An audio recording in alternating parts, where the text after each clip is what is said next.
Hola, ¿qué tal? Bienvenidos nuevamente a nuestras entrevistas especiales, si lo puedo decir, esta vez con Emilio Carrillo, nuestro amigo desde hace 10 años, Emilio, 10 años. ¿Cómo estás? Pues muy bien, Aurelio, muy bien, contento de compartir nuevamente contigo. Y sí, efectivamente, las anualidades se van sumando, pero todo va muy rápido, así que Mm, cada vez que nos vemos es como si nos hubiéramos visto ayer, prácticamente, ¿no? Siempre, siempre, siempre, siempre.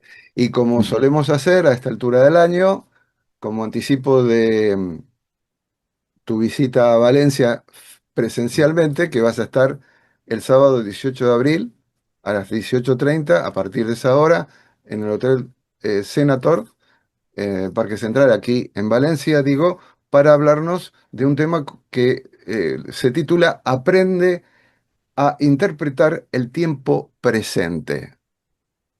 Temazo. Y a colación de esto, después lo vamos a repetir, los interesados pueden comunicarse a través del correo de tú mismo, info@tumismo.es. Lo vamos a repetir más adelante, pero a hilación de lo que tú has titulado en la charla que vas a compartir para entonces con nuestros amigos aquí en Valencia, se me han planteado sincrónicamente temas, y uno de ellos que me pareció el resultado de un diálogo breve pero profundo con un amigo, Enrique Martínez Lozano, lo voy a citar, perdóname Enrique, te voy a descubrir un poco como inspirador de esta charla contigo, Emilio, Mm. sobre la esperanza y la confianza, en estos tiempos especialmente. Eh, ¿Por qué? Para afrontar lo que viene, lo que está. Hay una frase que me gusta mucho, que lo que viene conviene, y se puede esperar, confiado o no, anclado en cierta ansiedad por el futuro, o confiar directamente, ¿no? Rezando y con el mazo dando, como se dice comúnmente en el presente. El amigo Enrique me citó una frase de un filósofo francés, Luc de Clapier, con respecto a la esperanza y también a la confianza. La esperanza es un charlatán que nos engaña siempre. Ahí empieza la cuestión. Y se podría agregar que la esperanza nos saca del presente, empujando siempre hacia un futuro supuesto, ilusorio. Este amigo Enrique también dice, la confianza supone que todo ya es completo, tal como es, no falta nada, todo es como tiene que ser. Por eso podemos concluir que la confianza, según este planteamiento, es una con lo real, con aquello que somos, somos confianza, la confianza no necesita de ninguna esperanza porque sabe que todo ya es plenitud. Emilio, empecemos, a ver qué te parece, porque podemos explorar otros argumentos y seguramente van a aparecer por boca tuya. Si confías en la vida, confianza, nada falta, aunque la mente nos diga que no. Bien, ciertamente cuando hablamos de estos dos componentes tan importantes de la vida y del alma humana, que son la esperanza y la confianza y la esperanza, tenemos siempre, como en todo, Aurelio, tenemos dos opciones. O el análisis desde el punto de vista de lo más cotidiano, de lo más superficial, o el análisis más trascendente, más espiritual, más filosófico. Y en función de que abordemos una perspectiva u otra, los resultados van a ser muy distintos. Tú citabas algún comentario, vamos a llamarlo así, peyorativo, ¿no? Con relación a la esperanza. Me recuerda los comentarios que al respecto hacía ni más ni menos que Friedrich Nietzsche, para mí un autor muy consistente y muy potente. Pero ese tipo de comentarios críticos con relación a la esperanza suelen ir dirigidos a la esperanza superficial, a la esperanza, permíteme que lo diga así, Aurelio, mundana, una esperanza mundana, una esperanza falta de fundamento, una esperanza falta de discernimiento. Hablaremos sobre ello, pero cuando analizamos la esperanza desde un punto de vista más hondo, más profundo, lo que nos han enseñado los grandes sabios y sabias es que va enormemente ligada a el discernimiento precisamente. Y cuando aparece el discernimiento como fuente de la esperanza, no tiene ya que ver con esa esperanza que critica Nietzsche, que critican otros autores como tú has citado, sino que nos metemos en un campo totalmente distinto. Y ciertamente esa esperanza honda, profunda, yo diría que tiene un componente de engarce interior, por decirlo de alguna manera, tiene también una retroalimentación y se nutre de la confianza. Y da igual, creo yo, porque es como finalmente cuando se analiza con una perspectiva, por tanto, consciente, honda y profunda, da igual que comenzar por la cara de la esperanza o por la cara de la confianza, porque son casi como dos caras de la misma moneda. Lo uno va unido al otro. Y en ese sentido creo que cuando hablamos, ya que tú lo has sacado primero, ¿no? Como primera cuestión, cuando hablamos de la confianza, lo primero que creo que tendríamos, tal como tú has planteado ahí en el arranque, es que preguntarnos, cuando hablamos de confianza, ¿confianza en qué? ¿En qué? ¿En qué confiamos? ¿O en qué no confiamos? ¿O en qué dejamos de confiar? ¿En qué? Quizás esa sea la primera cuestión. Antes incluso del por qué confiamos. Es que primero es, bueno, ¿confiamos en qué? ¿En qué? Y creo que este es un asunto crucial y cotejando lo que nos han enseñado, pero también preguntándolo a mí mismo, que creo que soy una persona que practico la confianza. Pero esa confianza ¿en qué es? Porque claro, yo no tengo confianza en el sistema, no tengo confianza en las instituciones, no tengo confianza en los políticos, no tengo confianza en la mayoría de las cosas que componen este mundo, que en gran parte percibo que no es el mío. Ahí no tengo confianza. Incluso a lo largo de la vida, la propia vida me ha mostrado que cuando hablamos de los demás, esa confianza tenemos que ir con precaución, piano, piano, porque finalmente cada uno es cada uno y tiene sus caunas, como decimos en Andalucía, y la confianza demasiadas veces no es confianza, sino que es ingenuidad. Y ahí también tenemos que saber poner límites, entre comillas.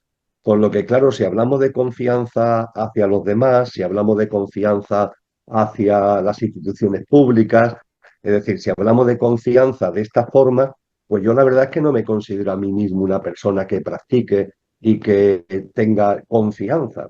Pero sin embargo, sí tengo mucha confianza. ¿Por qué? Porque tengo confianza en la vida, en la vida. La vida con V mayúscula además, la vida.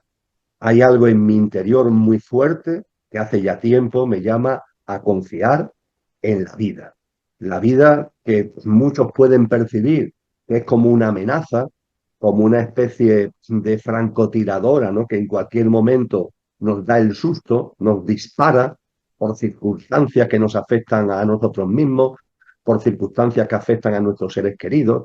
Lo que mucha gente puede percibir, insisto, no como confianza, sino como desconfianza en la vida. Sin embargo, hay algo en mi interior que me llama poderosamente a confiar en la vida, a percibir que la vida siempre, siempre nos abraza, que la vida siempre juega a nuestro favor, que la vida siempre tiene algo profundo que con lo que sucede, con lo que acontece, que siempre está jugando a nuestro favor. Pero claro, volvemos a lo de la esencia y la apariencia, lo superficial y lo profundo. Cuando se habla de jugar a nuestro favor, no tiene que ver tanto con lo que mi pequeño yo puede querer o dejar de querer, sino que tiene que ver con lo que mi verdadero ser precisa y necesita para que yo mismo recuerde quién soy, desde esa perspectiva del verdadero ser, y también desde el punto de vista de que ese verdadero ser se haga presente y vaya tomando la rienda de mi vida. Yo sí tengo una profunda confianza en la vida, percibo que hay un sentido profundo en todo lo que acontece que juega siempre a favor de mi verdadero ser, y esto no es algo que solo viva o experiencia, sino que hay como un conocimiento de causa que también deriva, y lo dejo ahí para, en la medida en que tú veas oportuno, podamos ahondar al respecto, en lo que creo que son dos grandes fuentes de sabiduría. Una fuente de sabiduría está muy ligada a distintas tradiciones espirituales, occidentales y también orientales, porque estas tradiciones espirituales que vienen de muy lejos nos hablan de lo que tú sabes, porque me lo has oído más de una vez, que me gusta denominar la triada perfecta, la triada perfecta. Tres grandes puntales para vivir la vida. Y esa triada perfecta, su primer componente es precisamente la confianza en la vida. A partir de esa confianza viene el otro pilar, que es la aceptación como fruto natural de la confianza. Yo diría, quizás adelantando lo que veremos, que la esperanza en este sentido es otro fruto natural de la confianza en la vida, pero la triada perfecta nos habla de confianza en la vida, de aceptación como fruto natural de la confianza en la vida y el no juicio, el no juicio. Se confía, se acepta lo que acontece con el telón de fondo de la confianza y no hay juicio. Y esa triada perfecta arranca precisamente de la confianza. Y junto con la triada perfecta, pues unas enseñanzas que vienen ni más ni menos que de Cristo Jesús. Porque cuando en el Nuevo Testamento leemos el término fe, y Cristo dice, por ejemplo, si tuvierais la fe del tamaño de un grano de mostaza, cuando se habla del término fe y nos vamos al idioma original en el que está escrito el Nuevo Testamento, griego koiné, el griego antiguo, nos encontramos con frecuencia, no siempre, pero con frecuencia, un término que es pistis como sustantivo o pisteo como verbo. Y pisteo, es un vocablo griego complejo porque tiene tres significados. Volvemos, fíjate, a una triada. Y ese triple significado de pistis, que se traduce, insisto, frecuentemente como fe, ese significado triple de pistis es confianza, compromiso y perseverancia. Y cuando ahondamos, ¿confianza en qué? En la vida.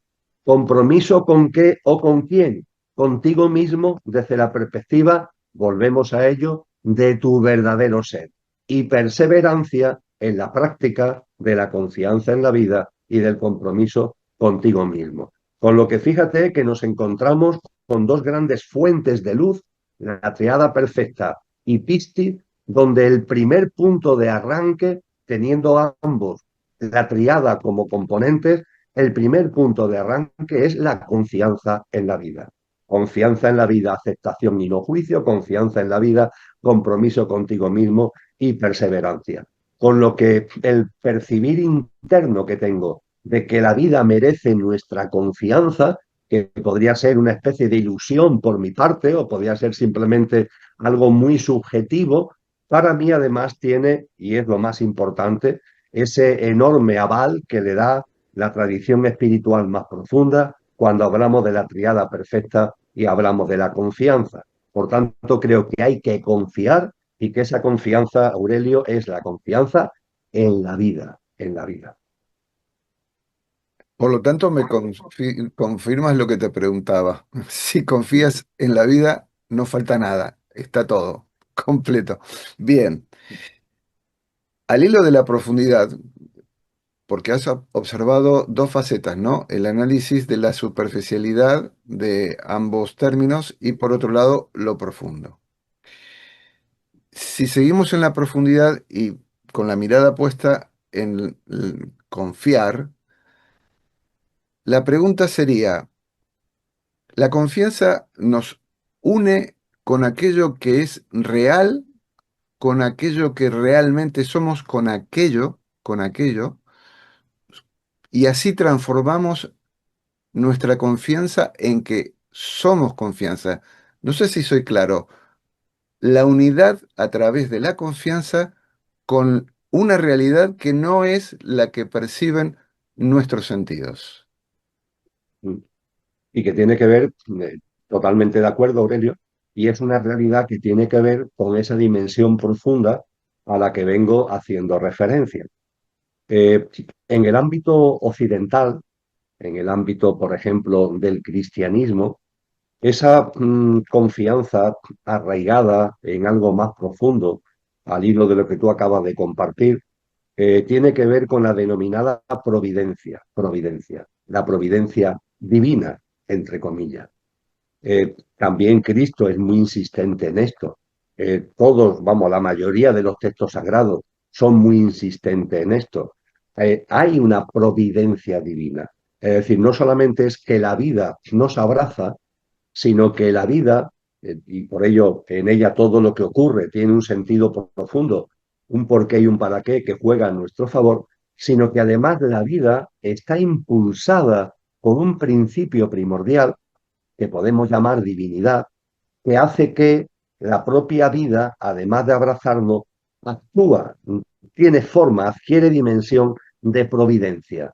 Una providencia que siempre nos va a aportar exactamente lo que corresponde, exactamente lo que precisamos, pero no desde el punto de vista del Emilio de turno, de nuestra personalidad, sino de nuestro verdadero ser.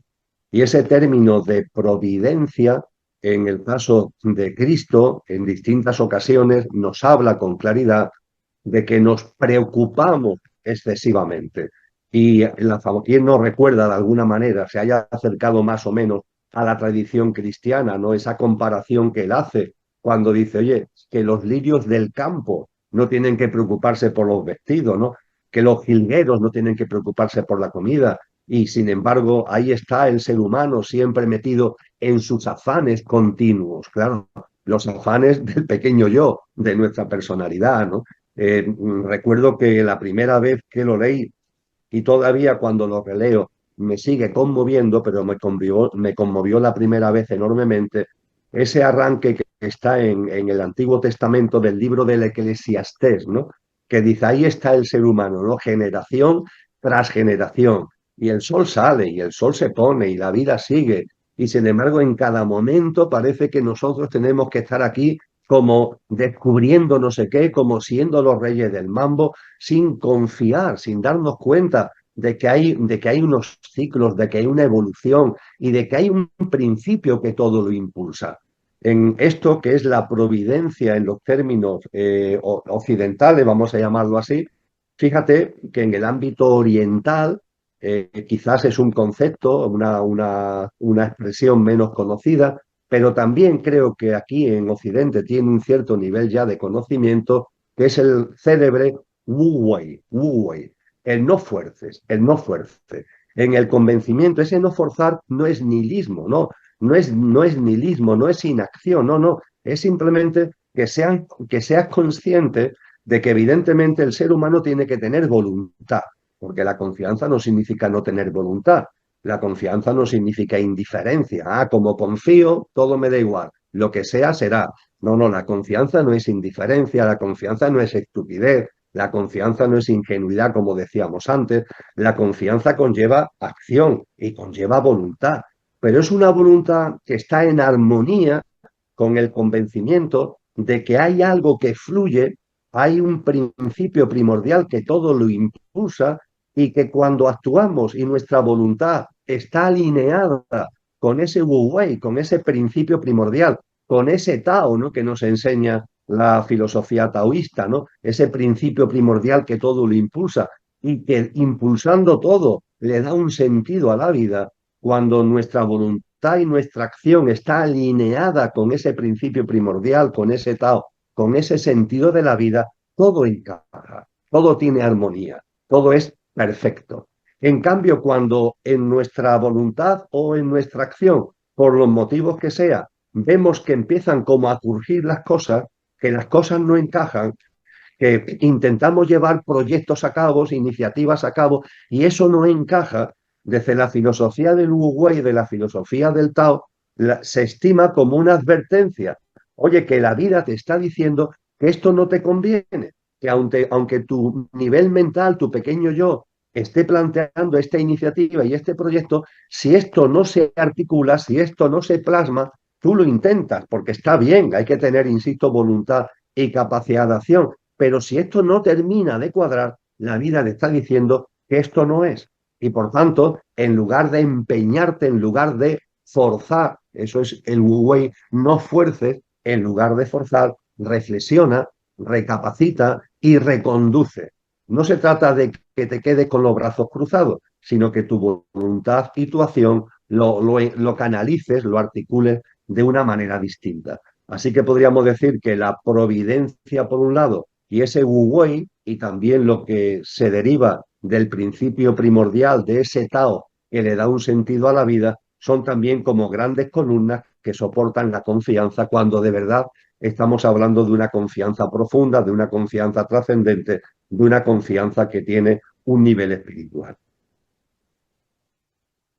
Voy deshojando lo que vas diciendo y me quedo con dos líneas de pensamiento. Una, el tema del Wu Wei, em, la fortaleza, y es una fortaleza interior. Esto lo diferencio con respecto al aspecto superficial de la esperanza, en cuanto que esa fortaleza no depende del interior, sino del exterior, de una expectativa cuyo dueño no soy yo, ni siquiera la vida. Vaya a saber qué, pero no soy yo. Y la otra línea de pensamiento es la palabra providencia. Provee. Y es como que la vida te dice, estás en el supermercado y el supermercado es totalmente gratuito. La vida te provee aquello que te sostiene y aquello por lo cual estás, te da todo lo que necesitas. Proveer, providencia. Me quedo con eso. Si estoy equivocado, me corrige, Emilio, por favor, ¿eh? Em, es increíble cómo que cuando somos confiados conscientemente, yo creo que hay dos momentos en cuanto al trabajo de la confianza profunda, donde por un lado hay un clic en la vida que casi siempre es un hecho que te conduce a esa confianza absoluta en la vida, pero luego se guarda en nuestro inconsciente y por lo tanto es como un fluir, ¿no? Y las características que te da esa confianza ya transpirada, te da seguridad, te da equilibrio, te da alegría, te da templanza, te da serenidad. Y todas estas características es como que, podríamos decir, se encierra en un concepto de plenitud. Aquel que es confiado también es pleno. Totalmente de acuerdo. Creo que la plenitud en la vida, que evidentemente tiene que ver, a mi modesto entender, con que lo que verdaderamente somos, nuestro verdadero ser, haga acto de presencia y tome la rienda de nuestra vida, esa plenitud tiene en la confianza un parámetro, un componente, y yo diría que incluso una prueba de algodón fundamental. Cuando la confianza no existe en la persona, difícilmente puede haber plenitud. Y esa confianza, ha habido autores que lo han definido como una especie de salto al vacío, de salto al vacío. Un salto al vacío, ¿por qué? Bueno, pues porque quizás nuestra mente, fíjate que hemos hablado de confianza en la vida, hemos hablado de providencia, hemos hablado del Wu Wei, hemos hablado de que la vida está impulsada por un principio primordial, por un Tao que le da un sentido. Claro, cuando nos acercamos a cosas como esta, podríamos decir que estamos yendo más allá de lo que tradicionalmente se llama la razón, de lo que son simplemente parámetros intelectuales o mentales. Aparece lo trascendente, aparece lo espiritual. Y a partir de ahí podríamos decir que para muchas personas quizás el saltar, el dejar lo que es el terreno sólido, ¿no? De lo que la mente dice y lo intelectual muestra, para pasar a lo que podríamos denominar el ámbito de la creencia, la creencia espiritual, la creencia incluso filosófica trascendente, algunas personas, sobre todo en esta sociedad en la que estamos, pueden percibirlo o pueden entenderlo como una especie de salto al vacío.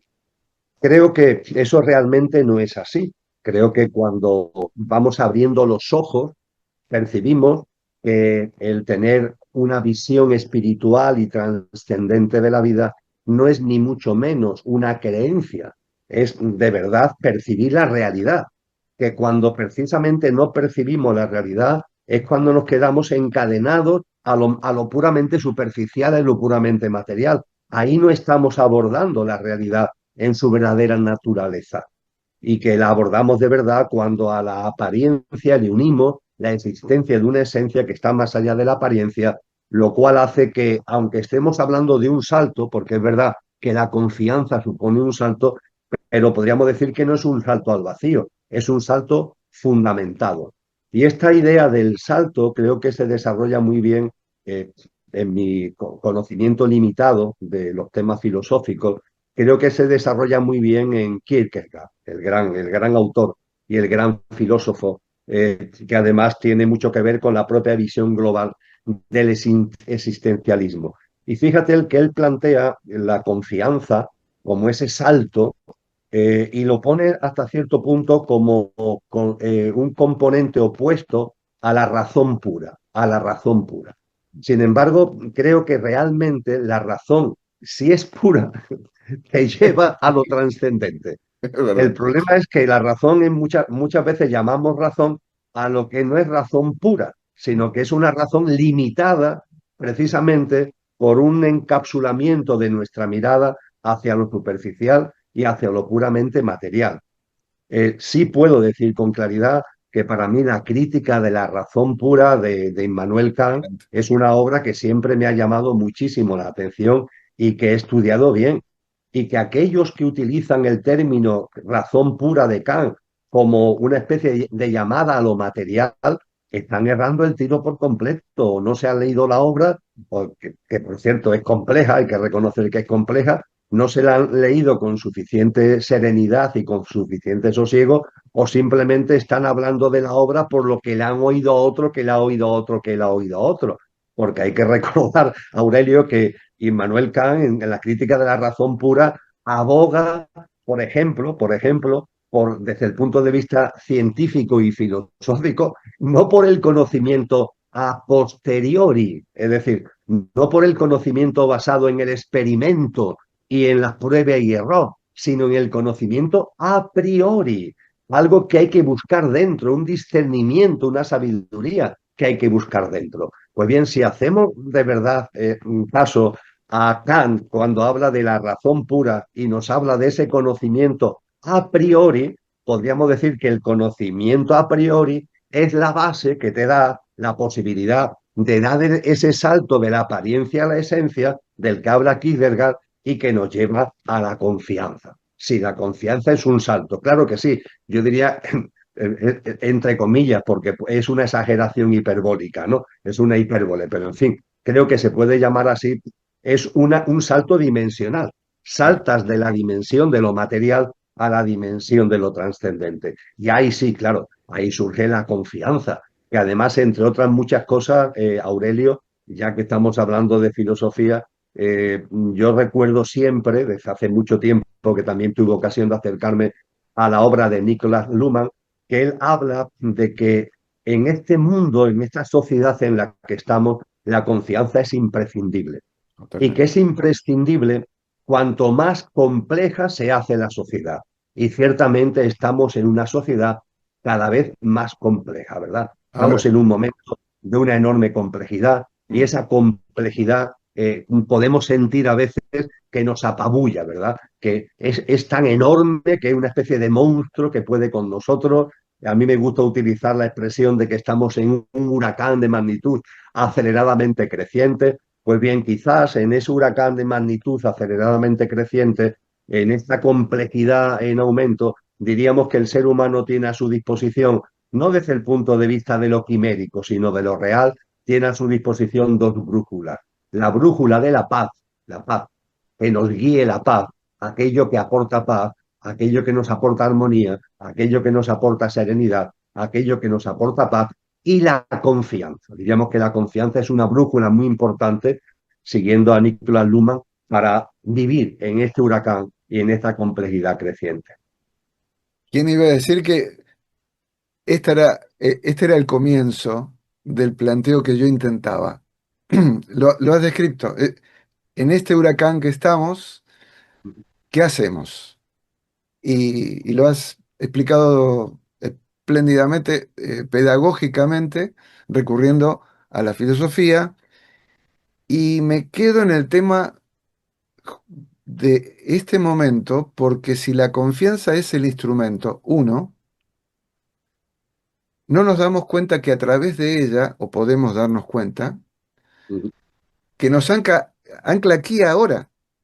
Es decir, no vamos a la evocación de todo tiempo pasado fue mejor por lo que fuera, y tampoco abrimos la puerta de la expectativa en el optimismo o en el negativismo por un tiempo que todavía no ha llegado. La confianza nos ancla en el aquí y ahora, o no es así. Por supuesto, por supuesto. La confianza no tiene nada de evanescente, contrariamente a lo que lo mejor el materialismo nos puede enseñar. Y la confianza tiene como gran valor el que nos ayuda a vivir el momento presente. Hay determinadas reflexiones, Aurelio, que así a bote pronto puede parecer que nos aleja de vivir el aquí y ahora, ¿no? Que es fundamental, porque la vida está en el aquí y ahora, no está ni en el pasado ni en el futuro, está en el momento presente, ¿verdad? Y hay determinadas apreciaciones que así a bote pronto podemos pensar que nos sacan del aquí y ahora, pero que si lo reflexionamos de verdad, como tú acabas de hacer con la confianza, no es así. Te pongo un ejemplo, que en alguna ocasión lo hemos hablado.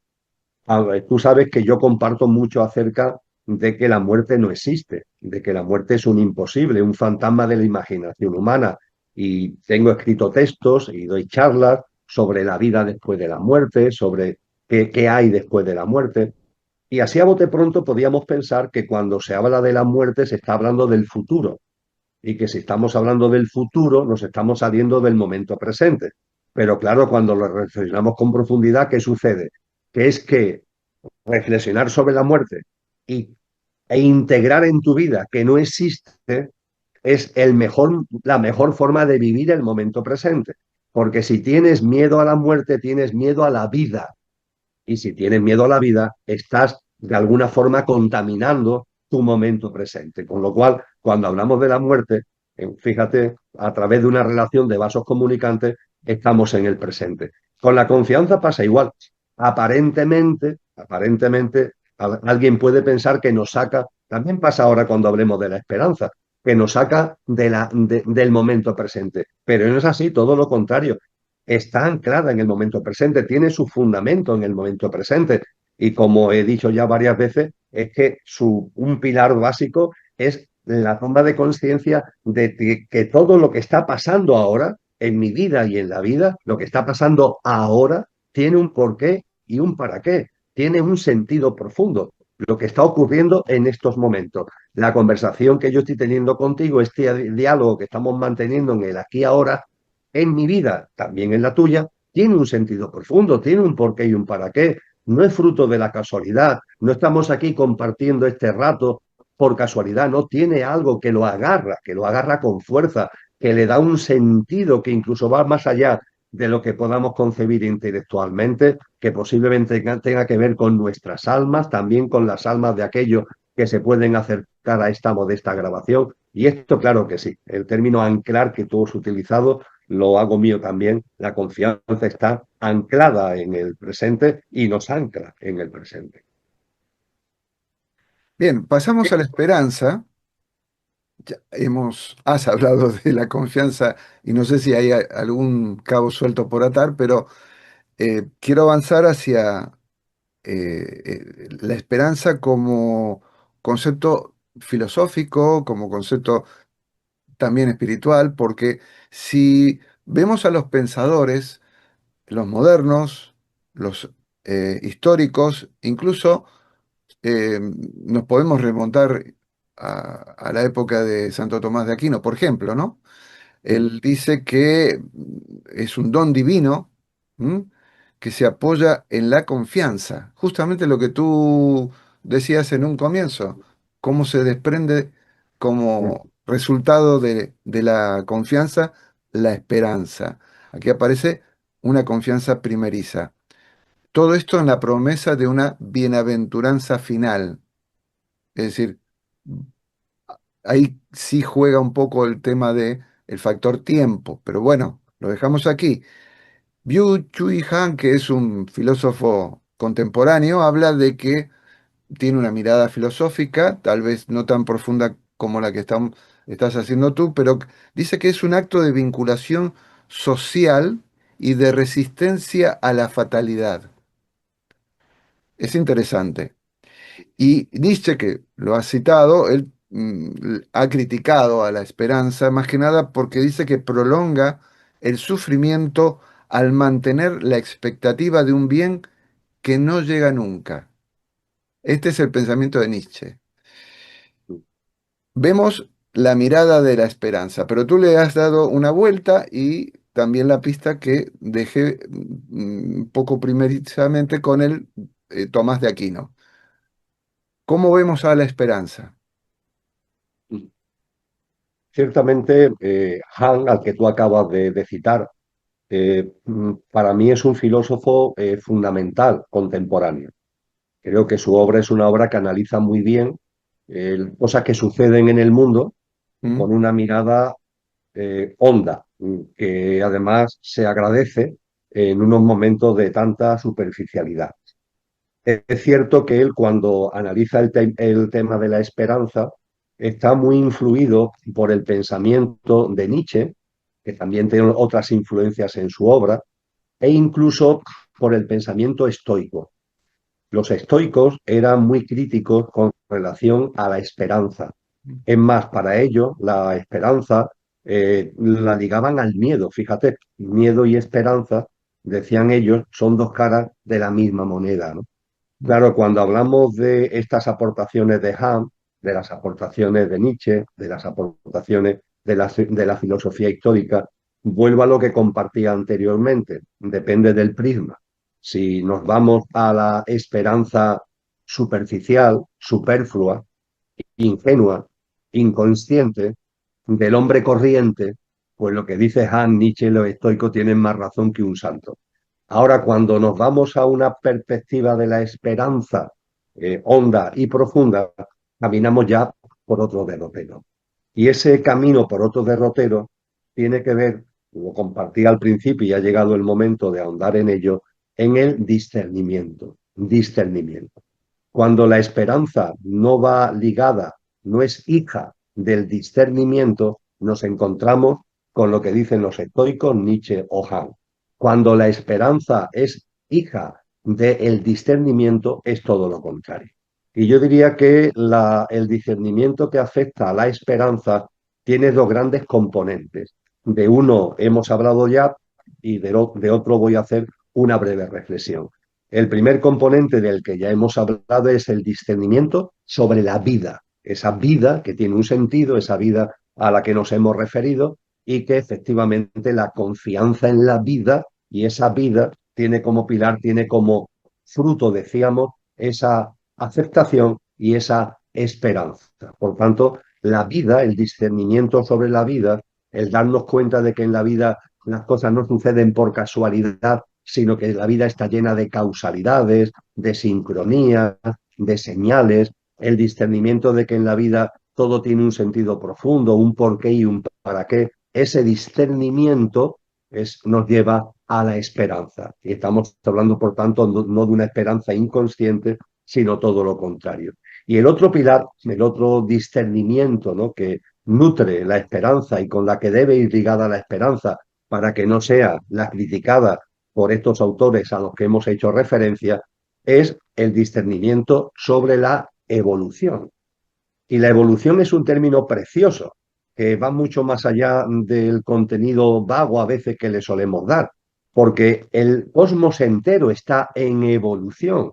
La evolución también tiene que ver con el movimiento, ¿no? Todo está evolucionando, todo está en movimiento, como muy bien dice la filosofía oriental, aunque hay algo impermanente, que es el ser, pero todo lo demás es impermanente, está en continuo cambio, ¿no? En continuo trasiego, ¿no?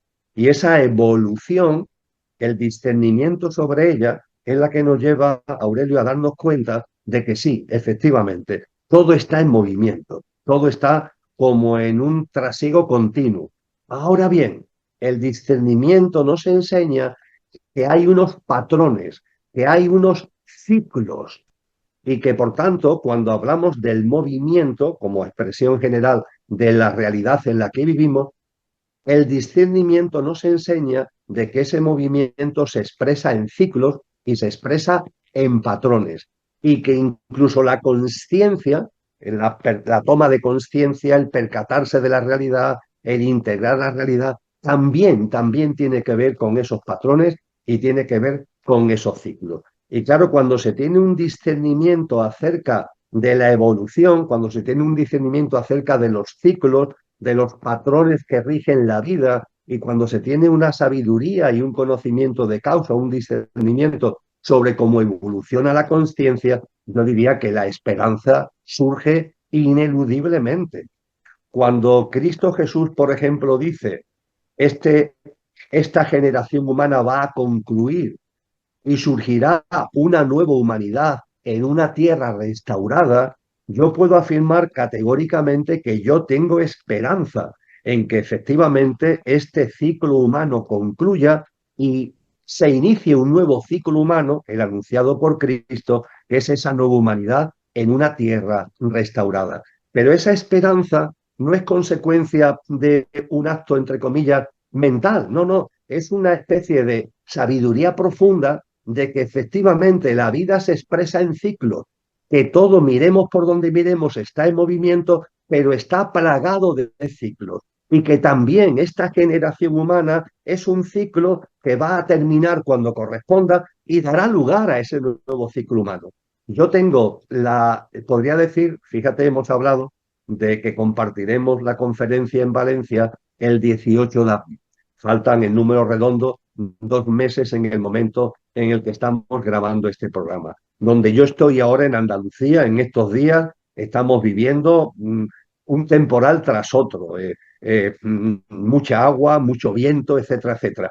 Si yo expreso que tengo la esperanza de que cuando vaya el 18 de abril a Valencia, la climatología será distinta y que posiblemente no tenga que utilizar abrigo, sino que llevaré una ropa más ligera, porque si yo digo eso, no lo estoy diciendo como una esperanza vana, no lo estoy diciendo como una esperanza inconsistente, estoy diciéndolo con una esperanza basada en el discernimiento acerca de la evolución, porque yo sé que el 20-21 de marzo entra la primavera y sé que en tierras como la valenciana la primavera incluso entra un poquito antes. Por eso precisamente las fallas se celebran cuando se celebran, porque ya se pueden celebrar en plena calle porque la climatología ayuda a ello, con lo que la esperanza de que tenga una vestimenta más ligera, vamos a dejarlo así expresado coloquialmente, cuando vaya a Valencia, no es una esperanza vana,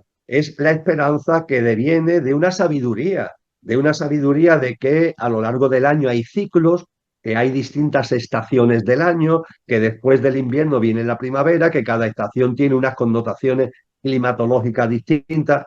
Creo que este es un buen ejemplo para percibir la diferencia que hay entre, de alguna forma, lo que también a veces se ha llamado la profecía, ¿no? La esperanza en que lo que ha dicho el profeta, no, no, aquí no estamos hablando de profecía, aquí estamos hablando de una sabiduría de cómo evolucionan los ciclos, de cómo evoluciona la conciencia, de los patrones que hay en la vida, y cuando esos patrones, esos ciclos, esa evolución de la conciencia la vas integrando, pues todo cambia, total y absolutamente. Creo que esto también, por eso precisamente, Aurelio, cuando nos acercamos a la tradición cristiana, y no entro en dogmatismos, por favor, dejando a un lado por completo los dogmatismos religiosos, pero es verdad que en la tradición cristiana la esperanza siempre se la ha considerado una especie de virtud. ¿Eh?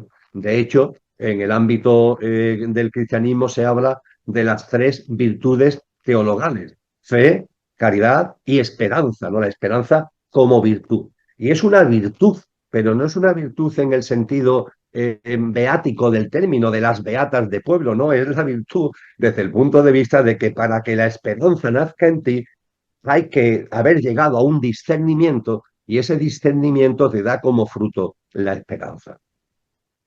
Bien, hay un aspecto que se desprende un poco de todo este análisis que va de la superficialidad y la profundidad alternadamente, y me explico. Se afirma que la esperanza puede ser un fenómeno social colectivo que vincula y reconcilia a las personas permitiendo que se apoyen mutuamente en tiempos difíciles, como ahora. ¿Y eso cómo lo puedo comprender? ¿Cómo lo puedo metabolizar?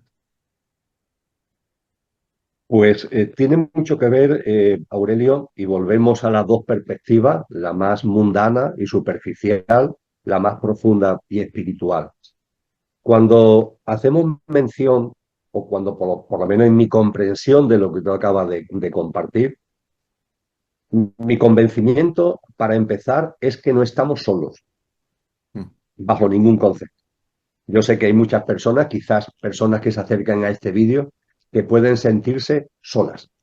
En la sociedad de la comunicación se está produciendo más incomunicación que nunca.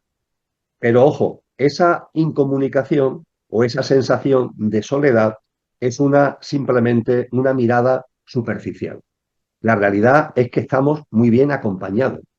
La realidad sobrenatural en la que vivimos, la realidad que es natural pero que es sobrenatural en la que vivimos, hace que estemos muy bien acompañados. Y en nosotros hay un componente que es la dimensión álmico-espiritual, que es el verdadero, porque no es perecedero, porque no es efímero, sino que es imperecedero, y hay una conexión álmica entre nosotros. Yo sé que aunque tú y yo físicamente nos vemos normalmente una vez al año, con ocasión de la conferencia en Valencia, aunque después a lo largo del año dos, tres veces tenemos encuentros online, con lo cual podemos decir desde un punto de vista superficial, Aurelio y Emilio se ven de vez en cuando, una vez al año físicamente, varias veces al año online. Vale, eso es efectivamente como Aurelio y como Emilio, pero yo no tengo ninguna duda que entre tu alma y la mía hay un vínculo generado por nuestra colaboración, por nuestro diálogo, por nuestro hacer conjunto, y yo sé que ese vínculo existe permanentemente, te recuerde o no te recuerde a lo largo del día, te tenga presente o no te tenga presente, ese vínculo álmico siempre está ahí. Hay unos vínculos álmicos que tenemos, obviamente, desde nuestra alma, que siempre están ahí. Y esos vínculos álmicos hacen que vayamos, aunque no nos demos cuenta, vayamos caminando de la mano. Es un camino conjunto. Ciertamente, cada uno tiene su ritmo, cada uno tiene sus cosas, pero estamos en un camino conjunto. Y cuando encontramos a almas, como a mí me pasa con la tuya, yo tengo el conocimiento de causa, tengo la conciencia clara de que estamos caminando de la mano y que ese caminar de la mano no es solo cuando nos vemos en Valencia, cuando nos vemos online, es que es continuo. Y claro, eso hace que veas la vida de una forma totalmente distinta. Y cuando hablábamos antes del discernimiento como fuente de la esperanza, fíjate que volvemos al discernimiento. Y claro que sí, yo tengo el discernimiento y modestamente lo traslado a lo demás de que hay una realidad que va más allá de lo que vemos a simple vista, que esa realidad tiene un componente trascendente y espiritual, que la esperanza tiene que ver con el discernimiento sobre esa mirada que va más allá de lo superficial y que cuando hablamos de nosotros mismos haríamos mal en vernos en algunos momentos que nos sucede a veces como perdidos, ¿no? Como en soledad, como en medio de un camino en el que no tenemos con quién hablar, me lo dicen muchas personas en la charla en Valencia, la gente que se acerca muchas veces me lo suelo decir, es que yo esto yo no tengo con quién hablarlo. Pues háblalo con tu alma y háblalo con las almas de las personas con las que de alguna forma sientas vínculo aunque no estén presentes. Creo que esto es muy importante, Aurelio.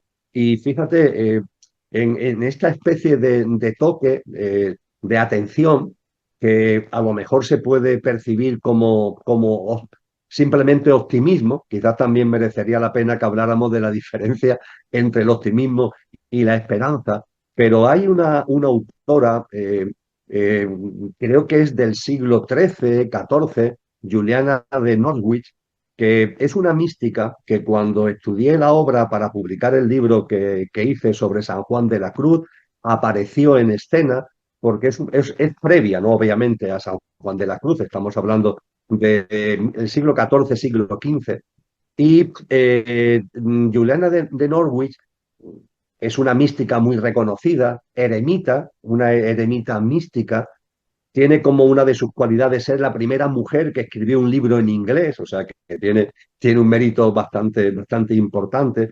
Y ella se hizo famosa en su época porque ella decía continuamente, all shall be well, all shall be well. Todo saldrá bien, todo saldrá bien. Yo en el estado de WhatsApp, antes incluso de tener conocimiento de causa de esta frase de Juliana de Norwich, en mi estado de WhatsApp, desde que empecé a utilizar el WhatsApp hace una enorme cantidad de años, tengo en el estado del WhatsApp la frase esa que vi en un bar de Málaga, por cierto, y me encantó, y la hice mía, que dice, siento estropearte el final, pero todo termina bien. Siento estropearte el final, pero todo termina bien. Este todo estará bien o siento estropearte el final porque todo terminará bien. Esto no tiene que ver con una visión ingenua, no tiene que ver con una visión superficial.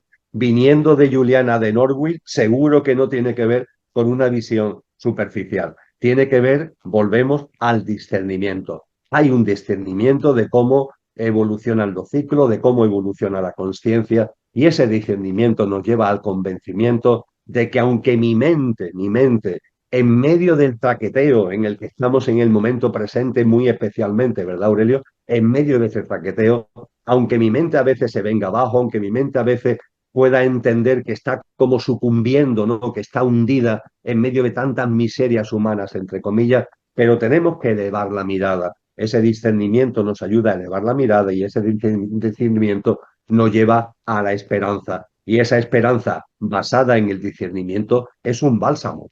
Volvemos a la idea de paz de la que hablábamos anteriormente. Es un bálsamo de paz para vivir este huracán de una manera totalmente distinta. No es lo mismo vivir este huracán en el entendimiento de que es un huracán que nunca cesará, al ser consciente de que hay ciclos y que como hay ciclos, este huracán, por muy potente que sea, terminará cuando corresponda. Y fíjate además la percepción de que cuando un ciclo termina, se abre un ciclo nuevo que suele ser de una cualidad vibratoria, de una cualidad vibracional superior al ciclo anterior. Así es. Y para que no nos endilguen con una etiqueta de optimistas, yo voy a hacer una aclaración más que nada porque es curioso esto de que el camino de la espiritualidad es un trabajo continuo, es decir, trabajo en el buen sentido, no es una tarea, es un esfuerzo dentro de sus límites, pero que nos requiere todo el tiempo de aquí hasta que hagamos el tránsito. ¿Y a qué voy? Según los estudios de la neurociencia, se ha comprobado que estamos hechos para prestar más atención y prestar recuerdos más vívidos a aquellos problemas y sucesos que son desagradables, ¿no? Por lo menos al corto y medio plazo.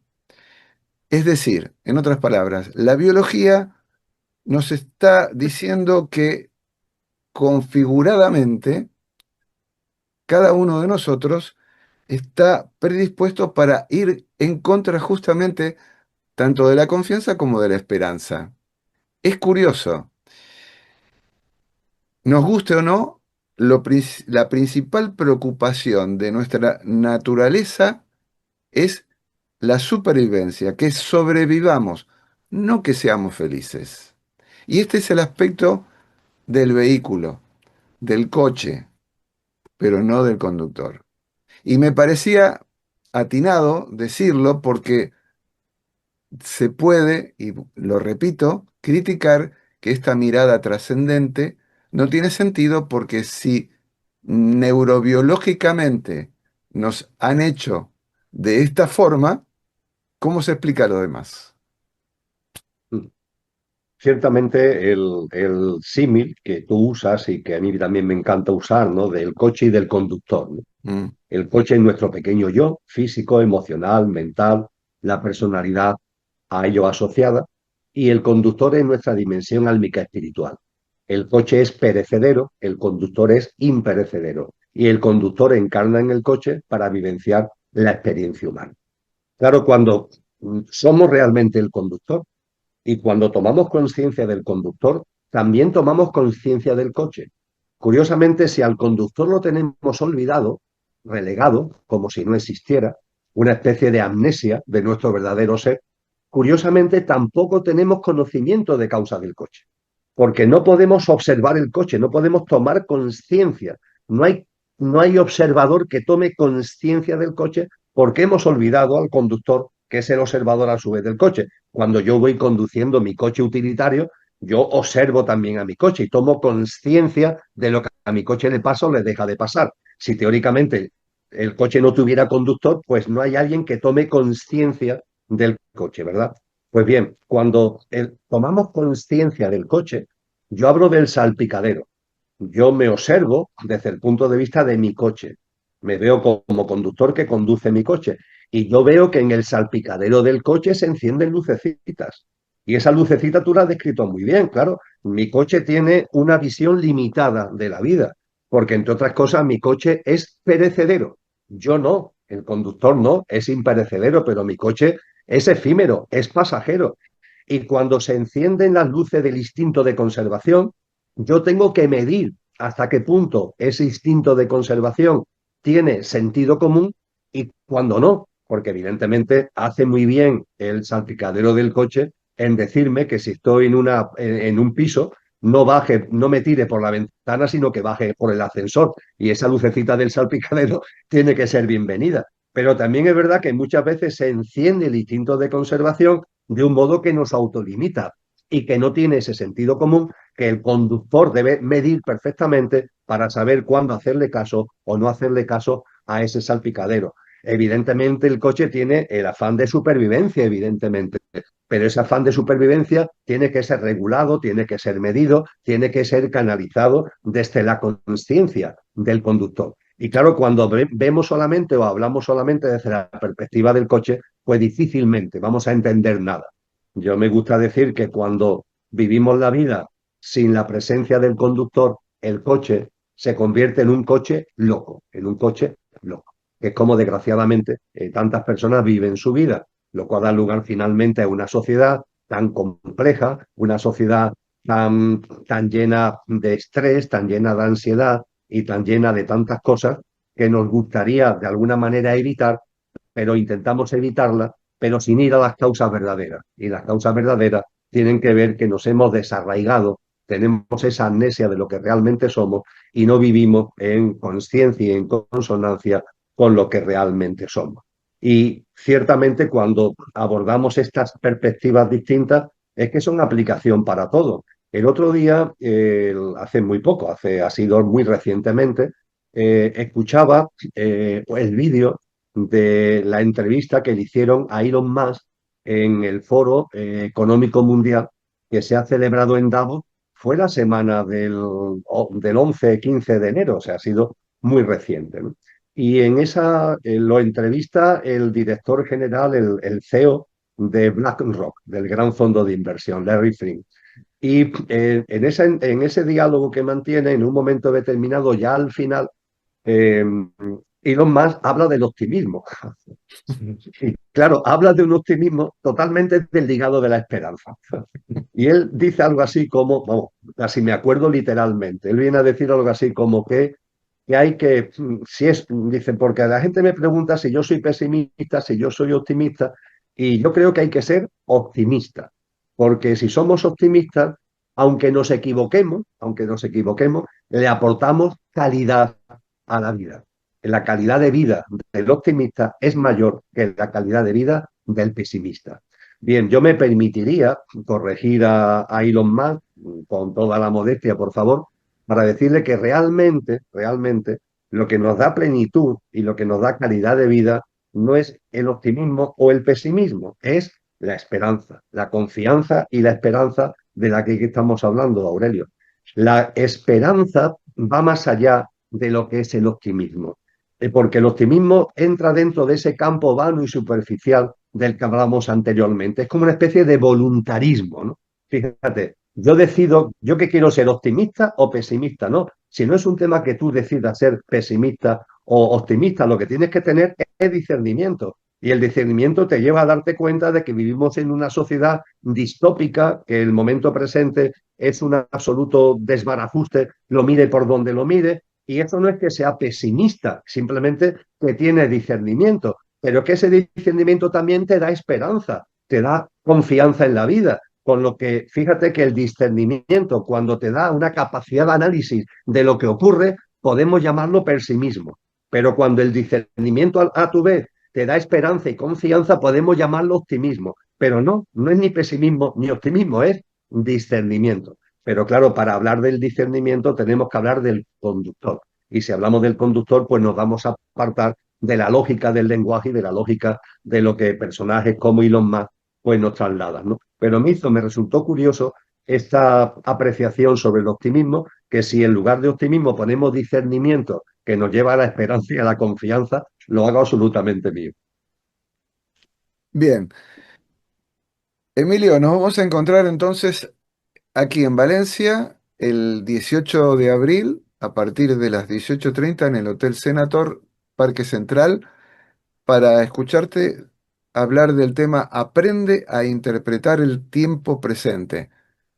Lo hemos hecho un poquito, creo que va un poco a colación de la charla de hoy, en mi modesto punto de vista y de escucha, pero ha sido totalmente enriquecedor ver el panorama completo acerca de estas dos palabras que surgieron como inquietud en el servidor, en este servidor, que se preguntaba, en estos tiempos tan difíciles, en este tiempo presente, ¿de qué nos vale la confianza? ¿De qué nos vale la esperanza? ¿Qué son en realidad? ¿Qué nos pueden aportar? Y creo que la charla de hoy fue una mesa de análisis y de exposición tremendamente rica, variada y como siempre para mí muy entretenida. Emilio, de mi parte, muchísimas gracias, como siempre. Gracias a ti, Aurelio. Precisamente, si te parece, comenzaremos la conferencia del 18 de abril en Valencia con la esperanza y con la confianza, con la confianza y con la esperanza, para a partir de ahí meternos en el análisis de lo que está ocurriendo, de la interpretación seria y contundente del momento presente, porque si analizamos el momento presente, pero no lo hacemos bajo las luces de la confianza y de la esperanza, no nos va a llevar a ningún terreno positivo. Positivo desde el punto de vista no de nuestra voluntad, sino de tener un análisis verídico y real de lo que está aconteciendo. Así que arrancaremos precisamente con esperanza y confianza para entrar después en el análisis de lo que Cristo Jesús llamó los signos de los tiempos. Estar atentos a los signos de los tiempos, tener capacidad de discernir los signos de los tiempos. Muchas gracias, querido Aurelio. Un fuerte abrazo, Emilio, y bueno, de los amigos que nos están viendo hasta aquí, nuestro agradecimiento. Si queréis más información de la conferencia, info@tumismo.es, es presencial, no es online. Aclarado está. Muchas gracias por vuestra atención y como siempre la promesa de una próxima entrevista aquí en Tú Mismo. Hasta entonces.